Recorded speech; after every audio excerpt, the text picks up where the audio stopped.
Hola, ¿cómo están? En las últimas semanas se han registrado incendios forestales hasta inundaciones. El mundo está viviendo un verdadero caos climático.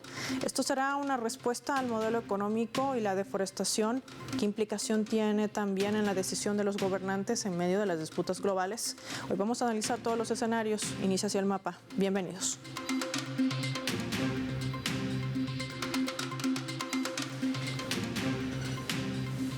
Vamos a desplegar nuestro mapa mundi e identificar algunos datos claves para entender todo este panorama. Crisis climática. Vamos a desplegar nuestro mapa mundi. Nos centramos en esta región de América del Sur. Hay que reflejar datos, sobre todo, que reseñan en estos países. Hablamos de Brasil, Bolivia, Paraguay y Argentina. Decimos que Brasil está encabezando el número de fuego para el mes de septiembre, seguido de estas naciones como Bolivia, Perú, Argentina y Paraguay. Los datos satelitales analizados por la Agencia de Investigación Espacial de Brasil, el INPE, ha venido registrando 346.112 focos de calor en lo que va de este 2024.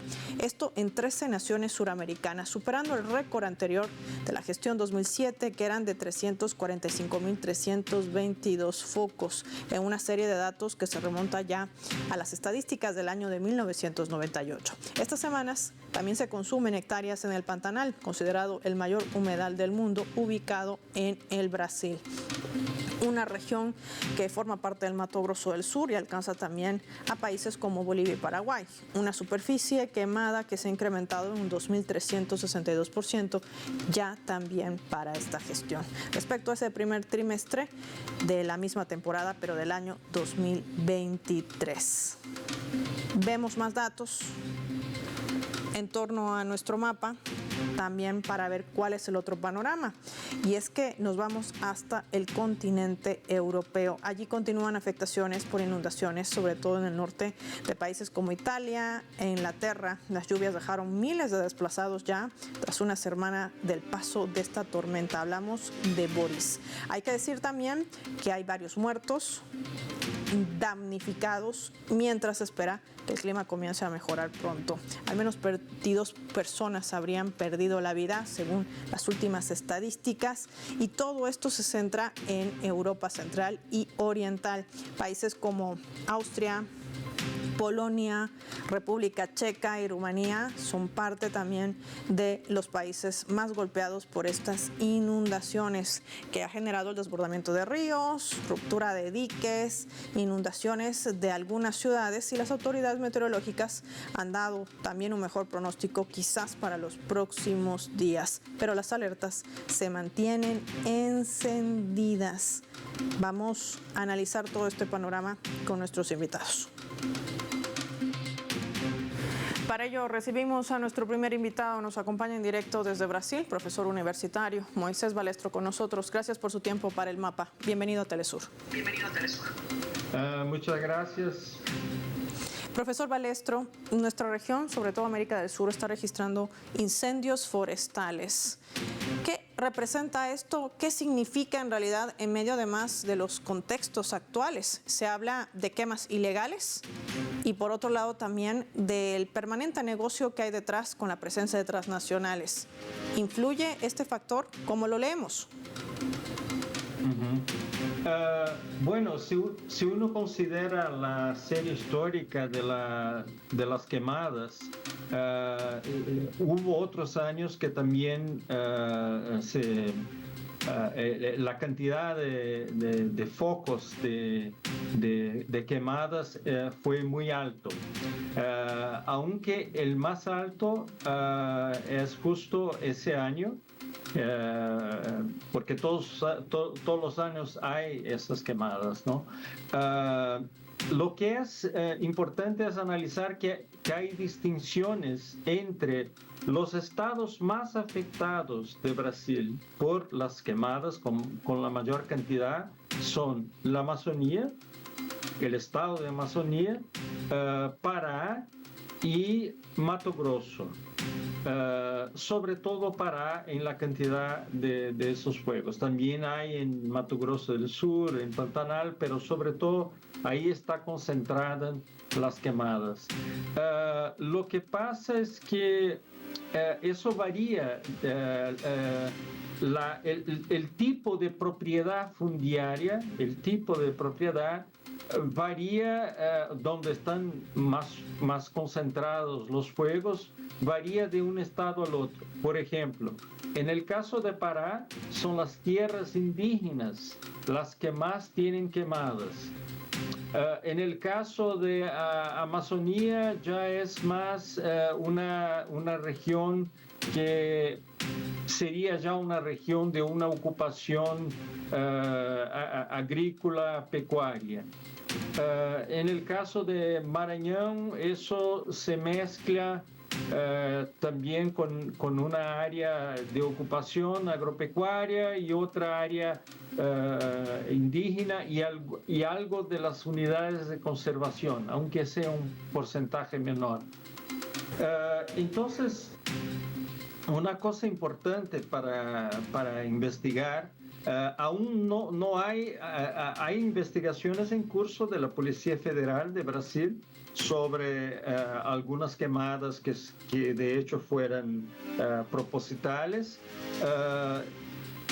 Lo que llama la atención, y ahí tiene que ver con lo que dijiste sobre las multinacionales, lo que llama atención es que hay una concentración de quemadas justo en una región del país de una nueva frontera agrícola, que es justo la región que nosotros llamamos de Mapitu, que es Maranhão, Piauí y Tocantins. Tocantins es un estado donde también hay una gran concentración de esas quemadas, y en esa región hay grandes inversiones de fondos de inversión internacionales, BlackRock y otros similares, que están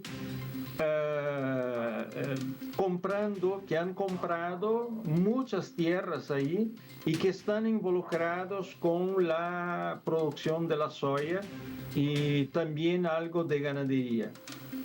En lo general empiezan con la ganadería y después entran con la soya.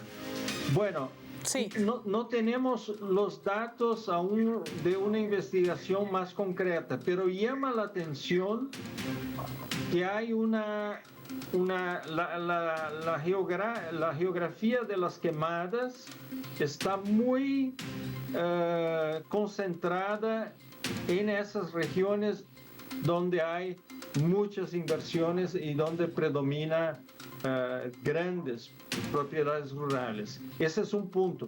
Pero lo de las tierras indígenas, ya eso también se sospecha que puede, porque no son los indígenas que ponen fuego en la mata, ellos saben cómo.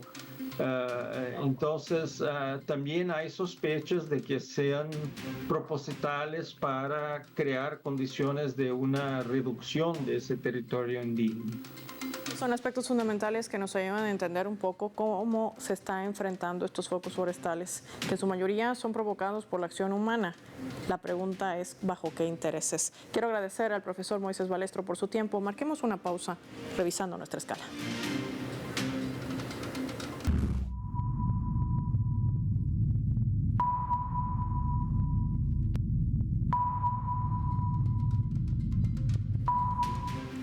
Esta vez a través del portal web de Sputnik, que está titulando de la siguiente manera, lo colocamos en la pantalla del mapa. Occidente ha hecho más promesas vacías que compromisos reales ante la crisis climática. El calentamiento global es una de las crisis que más afecta al planeta, pero mientras Occidente se presenta como el máximo líder en la lucha para controlarlo, también es quien más promesas vacías desarrolla. Lo destaca así también este medio de comunicación extraído de la reseña de The Global Times, donde señala que hace mucho tiempo tiempo Occidente se ha presentado como líder en la lucha contra el cambio climático, mientras tachaba a otros países en desarrollo de rezagados en la protección de la biodiversidad. Occidente ha hecho más promesas vacías que compromisos reales, también destaca este medio de comunicación, haciendo los llamados a los países desarrollados que no logran cumplir con sus obligaciones en materia de reducción de emisiones, por lo que han ido perdiendo credibilidad ante naciones del sur global en cuestiones climáticas. En contraste, por ejemplo, poner un ejemplo, China está considerada entre los países más serios a nivel mundial a la hora de abordar el cambio climático y lograr así resultados significativos. Ya volvemos.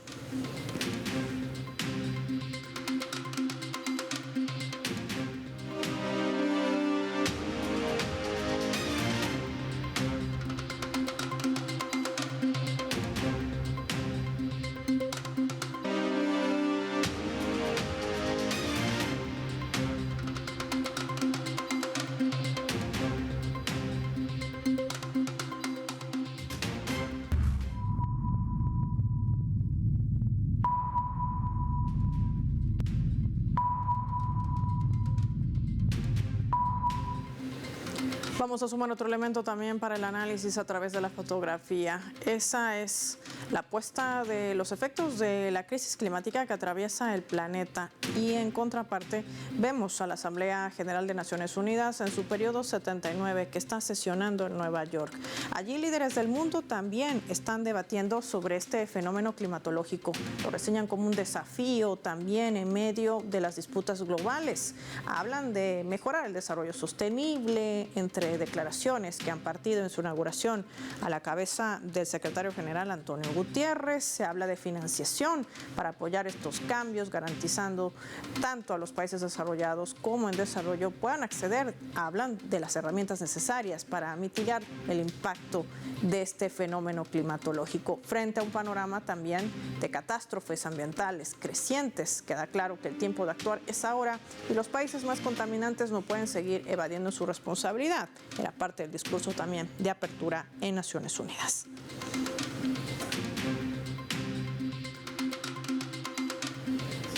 Sumamos desde España para analizar este escenario. Nos acompaña en directo periodista y experto también en análisis internacional, Daniel Seixo, con nosotros. Gracias por su tiempo para Telesur. Bienvenido. Buen día. Daniel, una vez más Naciones Unidas habla de crisis climática, pero ¿qué tanto se resuelve en un hemiciclo donde escuchamos voces de quienes le apuestan más a la guerra que a otros propósitos? Bien, ese escenario queda muy lejos ya de aquel en el que Fidel Castro, el 12 de junio de 1992, alertaba acerca de que mañana sería ya demasiado tarde para actuar contra los efectos del calentamiento global. Parece que no hemos aprendido nada, parece que la humanidad en su conjunto no se toma demasiado en serio este desafío y especialmente aquellos países que son los principales responsables de este calentamiento global. No podemos separar la lucha contra el cambio climático de la lucha contra los efectos del imperialismo y del colonialismo. Tenemos que tener en cuenta que las grandes corporaciones, las grandes multinacionales son las principales responsables no solo de los gases emitidos a la atmósfera, sino también de la depredación de los recursos naturales sin tener en cuenta ningún factor climático. Por tanto, debemos de señalar a los países de ese mal llamado Occidente como principales responsables de esta crisis climática.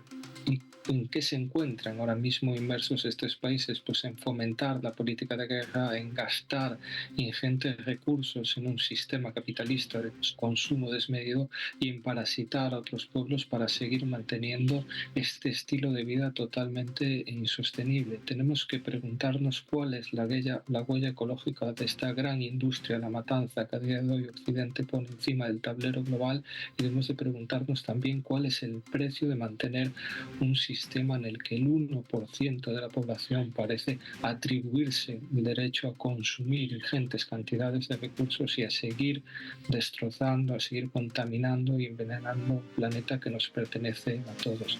Tenemos que ser conscientes de que efectivamente mañana será demasiado tarde y que no puede existir un futuro para este planeta siempre y cuando el sistema capitalista siga siendo el sistema imperante del mismo.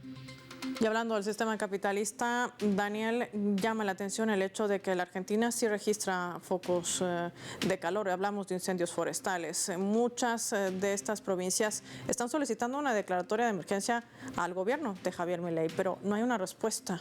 Es más, inclusive se revelaba un dato que desde el año 2003 se dejó de monitorear este tipo de situaciones que no solamente afecta a la biodiversidad, también impacta entre las poblaciones cercanas. ¿Qué desnuda este accionar del gobierno argentino? Bien, Javier Milei no es más que un psicópata, un cipayo totalmente. Parece mentira que alguien que tiene tan en su boca, en su lengua, la palabra libertad no sea más que alguien supeditado totalmente a los intereses de las grandes multinacionales y al dictado de Washington. Actualmente Argentina está más alejada que nunca de la libertad y la soberanía. Es un país esclavizado por esa corriente neoliberal y que tiene al frente a una persona que es capaz de vender, de poner al pie de los caballos a todos los argentinos simplemente por salir como pseudo protagonista en las fotos o por darse unos aires de importancia que lo que llevan es a la destrucción total y absoluta del tejido social argentino. Esto se refleja obviamente también en este tipo de políticas que luchan contra algo tan importante para la población como son las consecuencias del cambio climático. A día de hoy Argentina está totalmente huérfana de dirigencia. Argentina únicamente responde a los intereses de esas grandes multinacionales a las que hacíamos anteriormente mención. Por desgracia, será el pueblo trabajador el que pague las consecuencias de este tipo de políticas, de este desgobierno realmente. Solo existe una salida que es la de recuperar la soberanía, la de recuperar la verdadera libertad para Argentina y dejar a este cipayo Javier Milei y a todos aquellos que lo respaldan fuera de la toma de decisiones. Daniel, me gustaría también analizar este otro escenario y para ello te propongo revisar nuestra leyenda.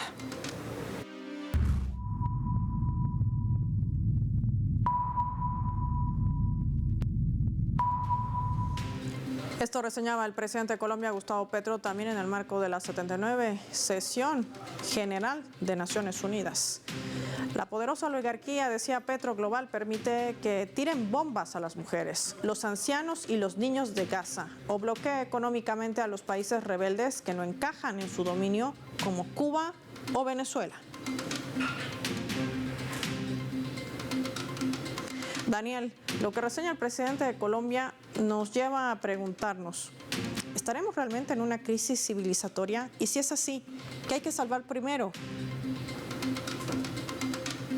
Sin duda alguna, tal y como vengo señalando, no existen más alternativas que derribar totalmente el edificio capitalista. No existe un futuro para la humanidad en un sistema tan cainita, tan depredador, un sistema que ha demostrado que es capaz de devorarse a sí mismo, devorar el planeta en el que todos convivimos únicamente por el lucro personal de una minoría de acomodados, de una burguesía que no es racional. En muchas ocasiones pareciese que los dictados de este mundo, las reglas de este mundo son impuestas por actores racionales, pero lo que estamos viendo es que no es así. Quienes a día de hoy gobiernan las grandes potencias occidentales están demostrando que son capaces de llevarnos a una crisis climática, de ponernos al borde de una tercera guerra mundial, de permitir genocidios, todo ello por un lucro, por un consumo desmedido. Es hora de empezar a percatarse de que no podemos seguir en manos de esta gente. Es hora de que los procesos de recuperación de la soberanía, de segundas independencias de los países del sur global, de esos pueblos que se han levantado contra la injusticia, que se han levantado contra la sinrazón, sean apoyados de forma global por todos aquellos pueblos que también deben alzar su voz para que un nuevo modelo de sociedad pueda ser construido, ese mundo multipolar en el que las voces de los diferentes pueblos, la capacidad de relacionarse con la tierra, la capacidad capacidad de relacionarse en pie de igualdad se imponga a este sistema que nos lleva a una destrucción asegurada. Nunca antes la humanidad ha estado en tan serio riesgo y es hora de reaccionar ante ello. Voces como las de Petro son bien recibidas y pueblos que sean capaces de aportar sus propias alternativas para caminar en la senda de la independencia y la soberanía deben ser apoyadas por todos aquellos que creemos que aún existe un futuro mejor para la humanidad, un futuro por el que tenemos que luchar para ser dignos del mismo. Ahí está Daniel Seixo explicando con claves lo que esto representa para el planeta. Si no resolvemos primero esta crisis civilizatoria, ¿qué planeta pretendemos salvar? Gracias, Daniel, por tu tiempo y tu análisis para el mapa en Telesur. Finaliza el programa. Soy Paola Pérez. Nos vemos en una próxima edición.